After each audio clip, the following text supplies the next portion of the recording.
جب بنی اسرائیل میں نفرت، حسد اور مساکین پہ ظلم بڑھنے لگا تو اللہ نے اپنے نبی عیسیٰ مسیح کو ان کے لیے منتخب کیا۔ تو یوں اللہ کے نبی عیسیٰ مسیح بنی اسرائیل کے بڑے بڑے عالم اور معتبر لوگوں سے کہنے لگے کہ کیوں ظلم کرتے ہو، غریبوں کا حق کیوں کھاتے ہو؟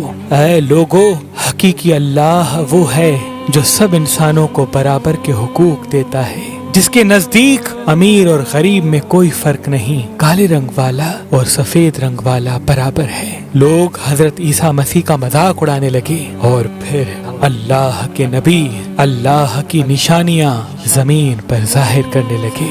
آپ کو مسیح اس لیے کہا جاتا ہے کیونکہ مسیح کا مطلب کثرت سے زمین پہ سیاحت کرنے والا یا ہاتھ پھیرنے والا، کیونکہ اللہ نے آپ کے ہاتھ میں شفا رکھی تھی۔ آپ نابینا کی آنکھوں پر ہاتھ پھیرتے تھے تو وہ دیکھنا شروع کر دیتا تھا۔ کوڑ کے مریض جس سے پوری دنیا نفرت کرتی تھی، آپ کے مبارک ہاتھ جب کسی کوڑ کے مریض پہ لگتے تھے تو اللہ کے کرم سے وہ صحت یاب ہو جاتا تھا۔ آپ مٹی کے پرندے بنا کے جب فضا میں پھینکتے تھے تو وہ مٹی کے پرندے زندہ ہو کر اڑنا شروع ہو جاتے تھے، اور جب بھی آپ کسی مردے کے اوپر ہاتھ رکھتے تھے تو وہ اللہ کے فضل و کرم سے زندہ ہو کر بولنے لگتا تھا۔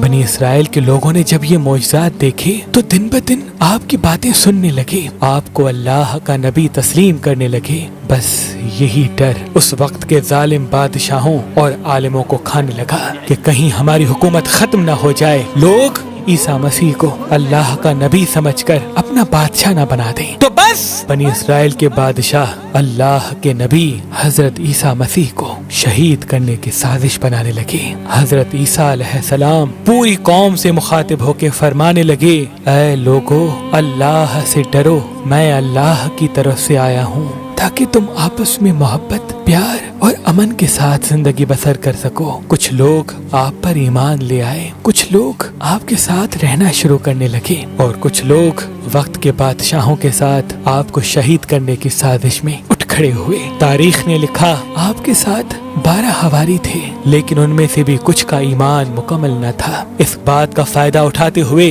بنی اسرائیل کے عالم اور بادشاہوں نے ان حواریوں کو خریدنا چاہا۔ ان میں سے ایک جس کا نام یہودا تھا، اس نے وقت کے بادشاہ کے سامنے اپنے آپ کو بیچ دیا اور یہ کہا کہ میں تمہیں بتاؤں گا کہ عیسیٰ مسیح کہاں ہے، اور یوں یہودا ان لوگوں کے لیے جاسوسی کرنے لگا۔ ان دنوں اللہ کے نبی حضرت عیسیٰ علیہ السلام مذہبی تہوار فس منانے کے لیے بیت المقدس آئے ہوئے تھے۔ کھانا کھانے کے بعد آپ شہر سے باہر آتے ہیں اور کرشمنی نامی ایک جگہ پر رات گزارنے کے لیے ٹھہرتے ہیں۔ اپنے شاگردوں سے الگ ہو کر اللہ سے مخاطب ہوتے ہیں، اے اللہ، میں جانتا ہوں یہاں کے بادشاہ اور علماء مجھ سے نفرت کرتے ہیں اور مجھے قتل کرنا چاہتے ہیں۔ اے میرے خالق، میری مدد فرما اور مجھے ان کے شر سے نجات دے۔